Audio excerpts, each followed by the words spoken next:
Viral ngayon ang pagharang ng isang mobile patrol car sa isang motorista matapos itong businahan. Hinarangan nila ako dito.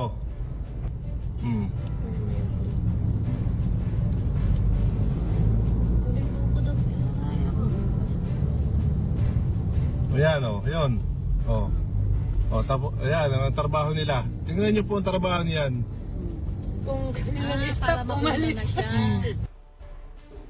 Sinibak na sa pwesto ang dalawang pulis na tila sadyang tumigil sa kabaan ng Taft Avenue para buwisitin ang motoristang nasa likod nila. Nag-viral ang post na umani ng batikos mula sa concerned netizens.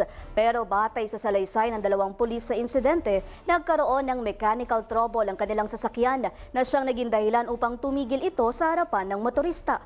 Pero duda ang kanilang mga boss kaya dinala sa pagawaan ng nasabing mobil upang suriin kung talagang nasiraan ito. Nasa station holding area ng Police Station 5 ngayon ang dalawang pulis at maaring maharap sa serious neglect of duty kung mapapatunayang may pang-aabusong ginawa ang mga ito. Una lang inisyuhan ang show cause order ng Land Transportation Office ang pulis na driver ng mobil at kinumpiska ang lisensya nito habang nagpapatuloy ang investigasyon.